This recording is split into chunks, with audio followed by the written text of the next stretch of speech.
আসসালামু আলাইকুম everyone, welcome back to my channel. আশা করছি আপনারা সবাই অনেক বেশি ভালো আছেন। আমি আলহামদুলিল্লাহ ভালো আছি। এটা ছিল হচ্ছে গিয়ে ঈদের পরের দিন।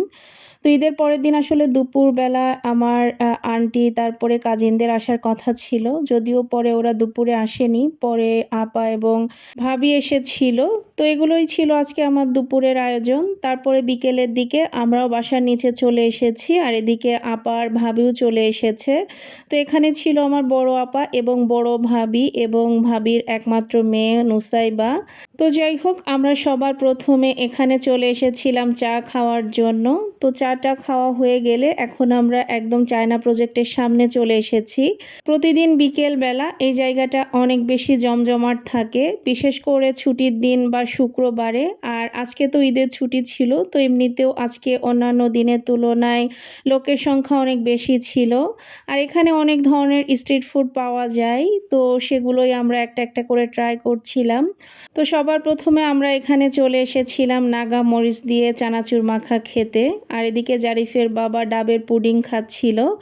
তো যাই হোক, আমাদের চানাচুর মাখা কিন্তু রেডি। আর চানাচুর মাখাটা খেতে দারুণ ছিল। ঝাল ঝাল চানাচুর মাখা খেতে কিন্তু অন্যরকমই টেস্ট। আর এমনিতে চানাচুর মাখা আমি অনেক বেশি পছন্দ করি।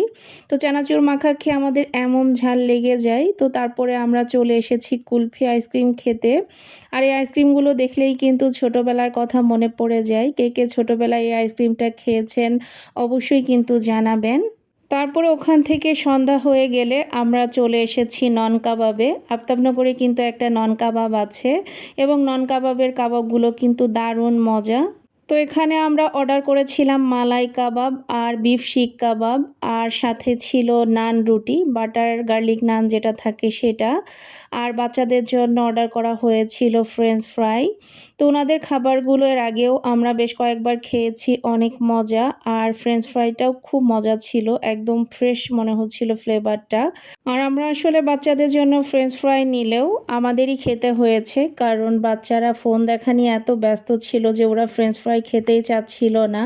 আর এদিকে আসলে ওরা আগে থেকেই চা হাবিজাবি এগুলো খেয়ে ওদের আসলে পেটে ক্ষুধা ছিল না। আর সবার শেষে ছিল চা। নন কাবাবের এই চাটা অনেক মজা খেতে। আর এটা ছিল হচ্ছে গিয়ে তারপরের দিন সকালবেলা। রাতের খাবার দাবারের ক্লিপটা আসলে নিতে আমি ভুলে গিয়েছিলাম, জাস্ট ছবি তোলা হয়েছিল। তো পরের দিন সকালে এখানে আমি পরাটা, চা আর ডিম পোস্ট করে নিয়েছিলাম, কারণ দুপুরে আমাদের একটা দাওয়াত ছিল। তো সেজন্য সকালে আমরা আসলে খুব বেশি কিছু খাইনি, খুব হালকা পাতলা নাস্তায় আমরা সকালে করেছিলাম। আর দুপুরবেলা আসলে আমাদের আরও একটা ভাইয়ার বাসায় সবার দাওয়াত ছিল। বড় আপা এসেছিল, আপারই ছোট ভাইয়ের বাসায় আমাদের দাওয়াত। তো এদিকে দুপুরে আমরা সবাই রেডি হয়ে বেরো হয়ে গিয়েছি। তো এখানে আমি, জারিফ এবং জারিফের বাবা আমরা বাইকে যাচ্ছিলাম। আর আপা, ভাবি আর নুসাইবা ওরা সিএনজিতে করে আগেই চলে গিয়েছে ভাইয়ার বাসায়।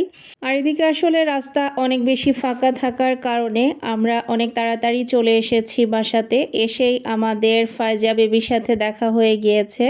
তো সবার প্রথমে আপনাদেরকে ফায়জাকে একটু দেখিয়ে দিলাম। আর কেউ কিন্তু মাশাল্লাহ বলতে ভুলবেন না। আজকে আমার ভিডিওতে ফায়জাকে প্রথমবার আমি দেখালাম। ফায়জা হচ্ছে গিয়ে আমার আরও একটা খালাতো বোনের মেয়ে। তো আবারও বলছি, সবাই ওর জন্য অনেক অনেক দোয়া করবেন। আর সবাই মিলে খুব সুন্দর একটা সময় কাটছিল, খুব আনন্দঘন একটা মুহূর্ত বলতে পারেন। আর এদিকে দুপুরের খাওয়া দাওয়াও শুরু হয়ে গিয়েছে। আমি আসলে ডিটেলসে ক্লিপ নিতে পারিনি, কারণ আমরা গল্প আড্ডায় এত পরিমাণে ব্যস্ত ছিলাম যে প্রপারলি ভিডিও আসলে করতে পারিনি। তবে ভাবি আসলে অনেক অনেক কিছু আয়োজন করেছিল, যেটা বলার অপেক্ষা রাখে না। আর এখানে ভাবির হাতের মজাদার চা, যেটা না বললেই নয়। আর আজকে আসলে ভাবি আয়োজন করেছিল গরুর মাংস, রোস্ট, পোলাও, তারপরে বড় সাইজের রুই মাছ, পাবদা মাছ, টার্কি মুরগি। তো মোটামুটি অনেক কিছু আয়োজন করেছিল। আমার আসলে দু একটা বলতে ভুলও হয়ে যেতে পারে।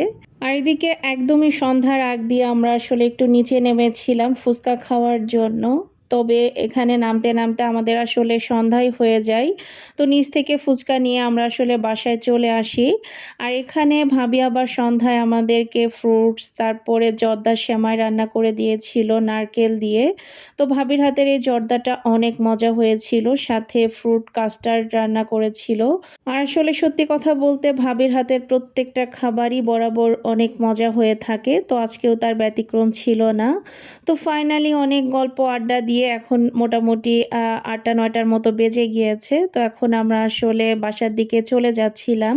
তো ওখান থেকে বিদায় নিয়ে আমরা এখন বাসায়ও চলে এসেছি। আর মুনিয়া ভাবি এবং আমান ভাইয়াকে সত্যি অনেক অনেক ধন্যবাদ এত সুন্দর একটা আয়োজন করার জন্য। আর এখানে এখন যে ব্যাগটা দেখতে পাচ্ছেন, এই ব্যাগটা আসলে গতকাল আপা আমার জন্য এনেছে। যদিও এটা আমার ঈদের গিফট, ঈদে আসলে আপা পাঠাতে পারেনি, ব্যাগটা আগেই কিনে রেখেছিল। আর একটা কথা হচ্ছে গিয়ে বড় আপা কিন্তু আমাদের সবাইকেই প্রতি বছর এরকম ব্যাগ গিফট করে। বলতে গেলে আমার আসলে খুব একটা ব্যাগ কেনাই লাগে না, আপার দেওয়া ব্যাগই আমি প্রত্যেক বছরে ব্যবহার করি। তো আমার এই ব্যাগটা কেমন হয়েছে অবশ্যই জানাবেন। সবাই ভালো থাকবেন, সুস্থ থাকবেন, আমাদের জন্য দোয়া করবেন। আল্লাহ হাফেজ।